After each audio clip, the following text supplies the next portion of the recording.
Welcome to Small Ship Cruise Talk, a show where we share insider tips and first-hand experiences about this outstanding, yet lesser-known form of travel. We are passionate about sharing our knowledge about river cruises, expedition, yacht, and barge cruises, so you are informed when it comes to choosing your own vacation experiences. We're your co-hosts, Dan and Mikkel, and we are your cruise experts and the co-founders of Sometimes Sailing, a website that focuses on small ship cruising. Hello and welcome to another episode of Small Ship Cruise Talk. Last week, we were talking about the Douro River and our experiences in Portugal.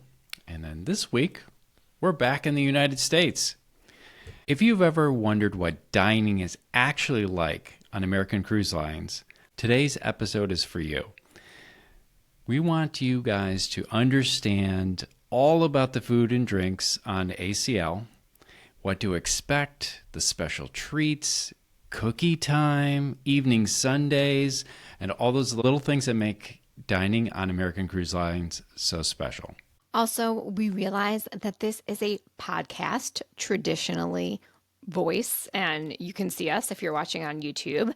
So I did want to point out that we have a corresponding article on our website that is linked in the show notes or show description, and you can see some of the visuals that go along with this episode. So you can see what some of the meals look like that we ate on American cruise lines. They say you eat with your eyes first, so we completely respect and understand that. So an overview of the dining on ACL, American Cruise Lines, is that they have one main dining venue, and this is true for all their ships. They have several ships. They have paddle boats, they have coastal ships, they have catamarans, and they have river boats. They have the most river boats in their fleet. The most amount is with those river boats. Does that make sense? Yeah, the most about... the most amount. Okay, the most amount of one category of ship they have, I don't want to confuse you, is of the American river ships, and they have more on order coming in future years. But I digress. So all of them have a restaurant and lounges. Most of them have the Back Porch Cafe, which we are going to get into. So there's one main restaurant plus additional dining venues on most of them, again, the caveat. And the dining is really casual, easygoing, nothing fancy, but good meals that you're going to enjoy and the drinks to go with it. So we're going to talk about all of that today. We've cruised on American Jazz and American Serenade, and we always feel like, now that we're in the rhythm of this with American Cruise Lines, like we have our favorites and things to expect that you briefly touched on, like the cookie time and the sundaes that we're going to get into. So keep listening, and we are curious to hear what you think of this episode. So don't be scared to reach out to us. We'd love to hear from you. Let's start with our breakfast options on the ships. On ACL, the main dining room is a full-service sit-down breakfast. It's got all the hits that you're going to be looking for. There's a build-your-own omelet or eggs, any style. Features of the day, something like Eggs Benedict. There's quiche, French toast, and all the sides. So grits, bacon, ham, sausage, fruit, yogurt, cereals, potatoes, all the good stuff. There's also a light breakfast up in the bar lounge area. So this is like a small buffet with pastries, fruit and yogurt, smoked salmon, just like smaller bites. But I do believe, correct me if I'm wrong, that is for the early risers also. So if you get up early, you can go up there, grab a few bites before main dining opens.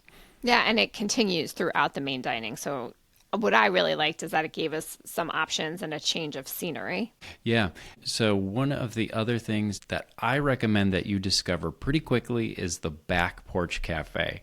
So I went up there quite a bit for lunch and for breakfast because it's a grill out on the back deck. And you can get breakfast sandwiches, breakfast wraps, egg croissants, breakfast burritos. It's perfect for something quick, warm, and delicious, and taking in the sights. And on the cruise ships that have the Back Porch Cafe. And again, that is most of them. Certain coastal ships like American Spirit do not have it, and the paddle wheelers do not have it. But let's assume you're going on a ship with the Back Porch Cafe. What I really liked was that we could order, let's say, the breakfast burrito, whatever the featured sandwich of the day was. And then I could go inside because the lounge is always adjacent to it, and I could grab.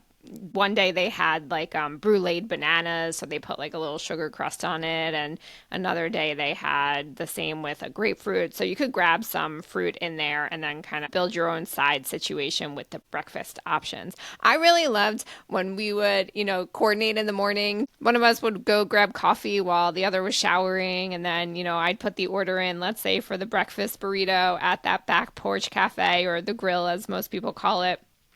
And then, we'd meet the other person. We'd meet each other outside. And the timing just worked out. So it was just nice, especially if we were in a scenic port or cruising. It was great to be out on that back area and enjoy the view. And if the weather is inclement, they might close the Back Porch Cafe. But most of the time it was open, especially on the Tennessee River and the Columbia and Snake River. So that's really nice. Okay, so once breakfast wraps up and people head out on excursions, the next question of the day when you get back to the ship is, of course, what's for lunch? Absolutely. So lunch, truly the highlight for me is the Back Porch Cafe or the grill. You like it. It's your fave. I do. I like it too. It is a really nice option. But if you don't feel like a dog or a burger or a dog. any of those, what did we hear? A hot doge or a doge? Oh yeah, it was a doge hot doge. D-O-G. It's a soft G. Hot doge. Yeah. If you're not in the mood for a hot doge. Right. If you're not in the mood for that, you can always go down to the dining room, yeah, and get something a little bit more. In addition to hot dogs, at that Back Porch Cafe, there were things like hamburgers, a salad. There was always a soup of the day, and there were, I don't know if they called them nachos or chips, but it was like chips with a side of salsa or guacamole or both, depending on what you wanted. And it was a nice option. It depended how busy it was, how quickly you were going to get served there. I wouldn't say it was a quick service option, but it was a nice, more casual environment than the restaurant. And the restaurant was also a great option if you wanted something a little more, I would say like, wait service at your table kind of thing. The difference between lunch and dinner, the main difference was not just that they would have kind of like sandwiches as options too, and some hot options as well, like a pasta, but that there was no appetizer or starter for lunch. So it went right into the entrees. So you would have, let's say, 3 entree options and then a dessert option. With lunch, which you could also do for dinner, which I really appreciated because I like tasting a little bit of everything, was that you could get half portions. So even if you're not feeling particularly hungry, but you want to try the Reuben sandwich, let's say, on the menu, you could order a half of a Reuben or a half of that sandwich. You can also mix and match. So I remember one day I got half a sandwich and then half of the pasta entree that they offered. So that was a nice highlight for me. Plenty of different options for lunch. But of course, dinner is the main experience of the day. Dinner takes place in the main restaurant and there's open seating. So keep in mind with ACL, most of the time, in our experience, the tables are shared. You'll be having an intimate dinner with your newest friends. Yeah, it depends how many people you are. If you're cruising with other people, you're 2 or 4 or 6 or 8. It really depends on the situation. If you're a solo cruiser, make friends. People are generally really friendly, we find, especially on river cruises. They're curious. They want to know about you. So don't be shy, but it's very unlikely you're going to get a table for 1 or a table for 2. Not impossible, especially during breakfast and lunch when you're kind of filtering in sort of at your own time between the 2-hour block that they set up.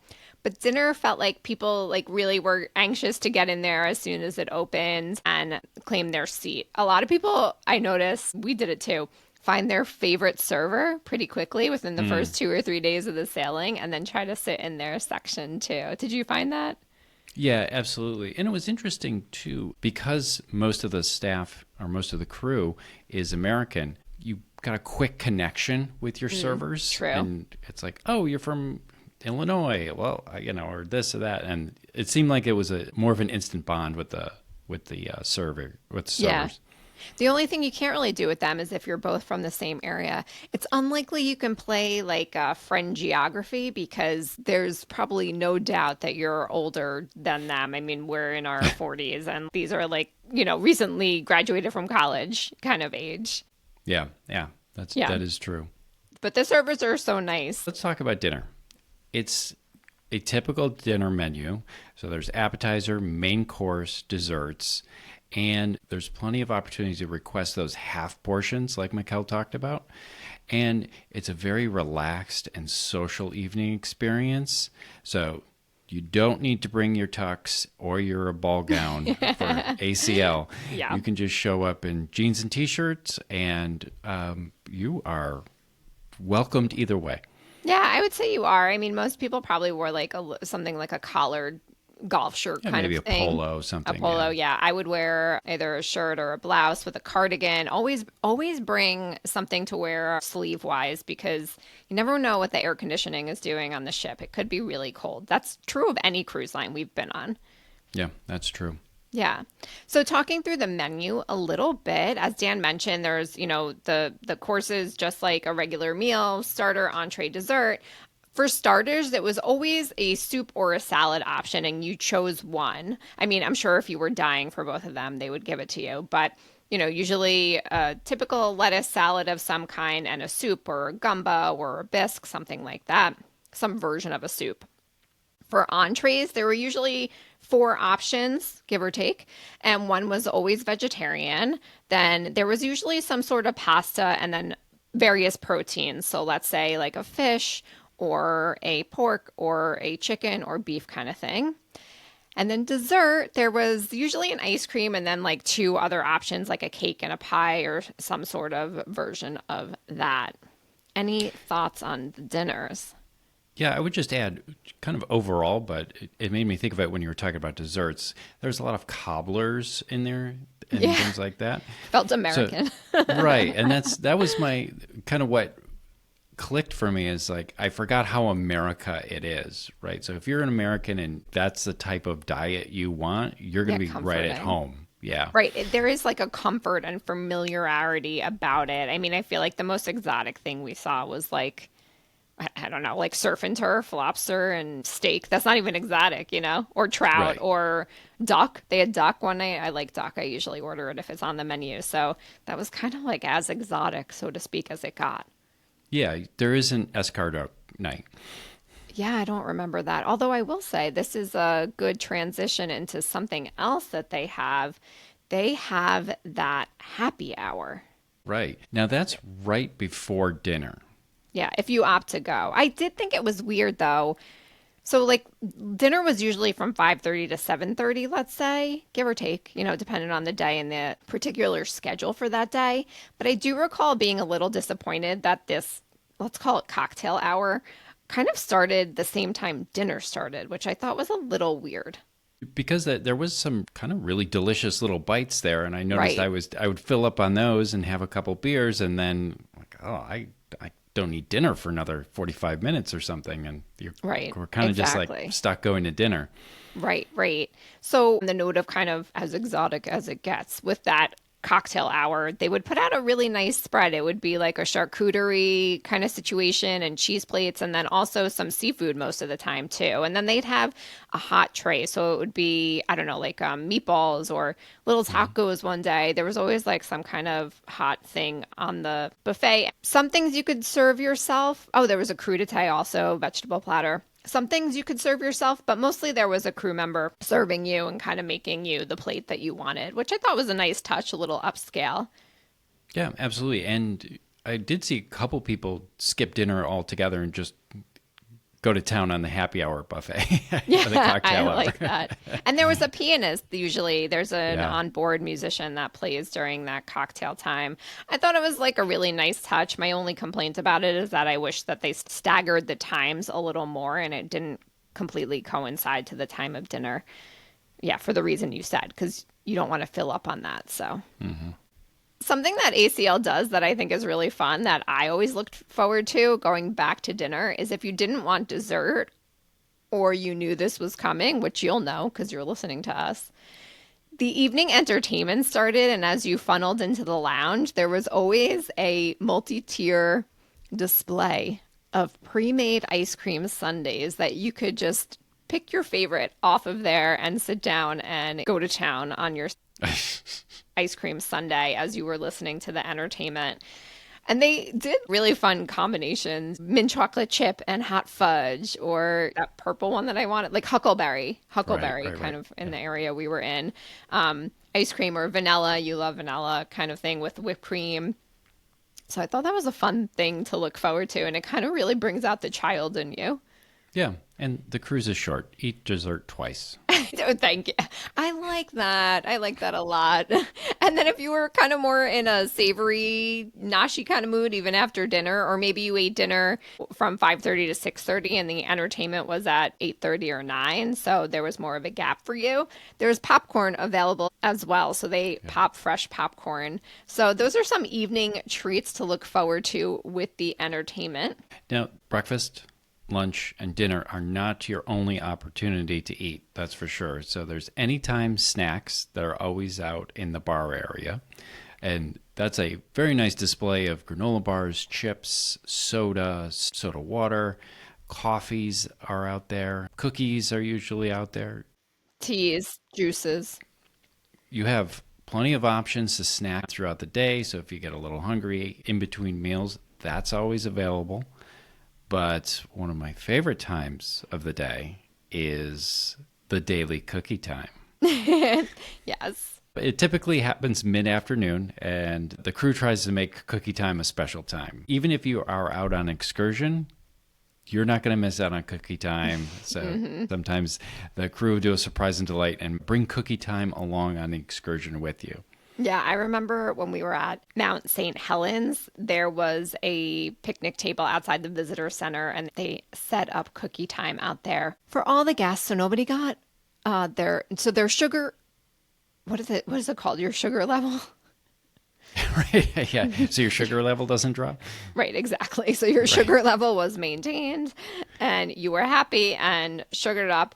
Unfortunately, they did not bring coffee and tea with them. It stopped at the cookies. They did have plenty of water bottles if you needed. But anyway, that cookie time did follow us around because I think people get used to their cookies and need that sugar high mid-afternoon. The other thing I was going to say about the snacks is that if you didn't have time for breakfast or you're like me and you don't want to get hangry, so you want to make sure you have a snack on you just in case when you're out on an excursion, I would grab a granola bar or a bag of pretzels and put it in my day bag, so the purse or backpack we were taking for that day, just so I could have that if we got a little noshy when we were out.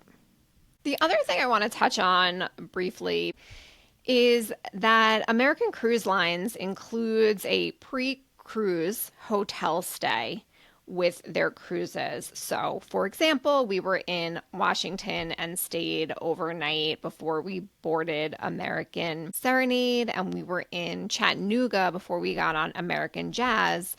And we stayed at a hotel. It's usually like some kind of a Hilton, or it's not like a 5-star hotel. The accommodations are fine for the night, and they include meals there. So wanted to manage expectations for that. You're not going to have like a Viking river cruises in Europe pre-cruise meal. It's not at that level. Like I remember the incredible breakfast we had at the hotel in Lisbon. Speaking of, the Douro River that we talked about last week, that breakfast buffet was incredible. But you do get fed. It's kind of a means to an end, right? You do get fed. Right. So expect to have like your typical hotel breakfast that you were going to have included if you stay at, I'm trying to think of like a Courtyard Marriott, that they include the breakfast. So there was a breakfast buffet with kind of powdered eggs. Not my favorite, but just reporting the reality of the situation, and, sausage and bacon and that kind of stuff, and coffee and tea. And then for lunch, they put out a nice spread It was cold cuts, so you'd build your own sandwich, but they had plenty of salads to go along with it, which I thought was nice if you're not a huge fan of cold cuts. So there was options, and I think both cruises offered plenty of watermelon. So again, it was so Americana. Which you don't like, but I love. So I'm Right. all into the watermelon options, but you're like, I'm Watermelon going to and pass. cookies seem to be omnipresent. Yeah, I love that. Oh my gosh, and we have to talk about drinks before we end this Oh, yeah. episode. Everybody's favorite. I mean, if Yeah. you're a drinker. So mocktails, speaking of, if you're not a drinker, they don't really have a mocktails menu. It's nothing like Riverside cruises we've been on in Europe, or a Waterways has a great mocktails menu. Even MSC cruises, Celebrity cruises, they all have great mocktail menus. This is not a focus for American Cruise Lines. Of course, you can get a seltzer with a lime or what have you, but let's talk about the alcoholic beverages to expect. Your alcohol is included. Now, you're not going to have your top shelf liquors, but there's a nice selection of mid-tier alcohol, beers, and wines.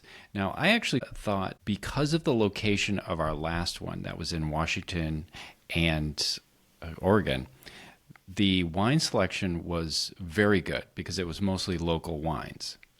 So I did enjoy that, and I struck up a conversation with the restaurant manager, and he was helping me pair my dinners with the wines, and I had a great experience with that.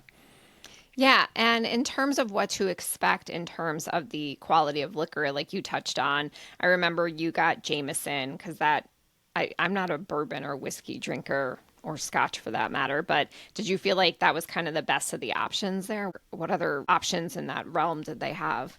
That was what I went with. I think they had Jack Daniels, probably a Maker's Mark on the bar also. But I stuck with Jameson if I was drinking whiskey. But then they also had the same wine that was in the restaurant up in the bar. So I usually just stuck with wine throughout most of our last one. But the other one, they had a great beer selection. Your normals, Corona and Budweiser, things like that. They also had local like IPAs or Right. like a local blonde I remember trying. And I'm a vodka and gin drinker. So in terms of vodka, I remember they had, I want to say Absolute and Tito's, but like they didn't have Grey Goose or Kettle One. Right. I'm pretty sure they did not. But I would get a vodka martini, dirty martini. And another good tip is to find your favorite bartender that can make you that drink and make it well and keep ordering it from that person. Yeah. They had Di Serrano, which I really like, that almond liqueur for a little digestif after dinner. The bar was open during the evening entertainment. And when Dan was saying that you shouldn't expect that top shelf to be included, that's in general, they don't even have it. So it's Right. not like you have the option to pay for, a higher top shelf liquor. They don't have it on board. So just, what to expect in terms of that. But nobody went thirsty, Yeah, that's for sure. And I would add that the vibe isn't a party vibe at all. Or So- snooty to that effect. It's Right, not a party right. vibe and it's not a snooty vibe. Everybody's really there to enjoy the love of travel across the United States and on this boat together and enjoy this cruise together. And everybody is just really friendly and that just carries through to whether it's cocktail hour or breakfast or lunch or cookie time. I mean, how can anybody be angry at cookie time? Exactly. The other thing is, because we like doing this in Europe, especially, if you wanted to buy something in port and bring it on the ship, they don't have security. Like, they're not checking your bags with an x-ray machine. And I know that we brought a bottle of wine into our room because we wanted to try something from the region, Right. and it's not a problem. So obviously drink responsibly and respectfully, but, that's an option too. But you're not going to go thirsty on the ship, as you're not going to go hungry. So I quickly want to touch on dietary restrictions. Some people might have some requirements like they're gluten-free or they're vegan. We cruised with a vegan last time, or you need a low sodium diet. Did I mention that? Low cholesterol. You know your dietary needs best. I would say before you book the cruise, if you have something very specific, this is why it's great to work with a trusted travel agent or travel planner. So please reach out to us if you want a recommendation to work with somebody that is going to know what they're talking about. You know, you can reach out to American Cruise Lines directly. But if you have dietary restrictions that are more usual, that they're going to be able to accommodate you. I wouldn't expect any vegan, let's say, to think that they're going to have a million options. Same with somebody with celiac or, you know, who's gluten-free. But they do try to accommodate as best as possible. Also, you're in the United States on these cruises. So the good thing is if you're in a port and you want to have a meal off the ship, you're going to be able to communicate your allergy to the restaurant, let's say. So maybe, you know, if you are a vegan, you're looking forward to being at a restaurant in a port in, you know, Chattanooga that you go to because you looked up the restaurant. So don't forget that's an advantage of cruising in the United States. And then when you get on board, if you do have those dietary restrictions, make sure at the front of the cruise when it starts that you are connecting with that point of contact. And there are American Cruise Lines people there checking you in most of the time. It depends what time you're checking in, but at some point there is an American Cruise Lines contact. And if you are concerned, you can voice your concern and say, who do I talk to when I get on the ship, just to make sure we're set for a great culinary experience during this voyage. I will say our first American Cruise Lines experience was kind of coming out of the pandemic. Yeah. I don't know if that affected the food, but the food wasn't as good as the second time we went. And I thought the food was really good. I think there were some standouts. And I do recall, you know, looking forward to those breakfast burritos in the morning. And that's kind of like the mark of how you know something really has hit the spot food-wise when you're kind of dreaming about having it the next morning, the night before. I would say know what you're getting into. ACL is going to give you solid comfort food. You're always going to find something you like. You're not going to go hungry, and you'll have plenty of options. Next week, we are really excited because we are going to be talking with Sherry from Cruise Tips TV. So she's going to be on discussing her experience with Oceania. And I know you guys are going to love that. I can't wait to learn all about Oceania and get her point of view on it. So until then, thanks for talking food with me today, one of my favorite subjects. Thanks for listening, and we'll see you around the ship. Keep cruising.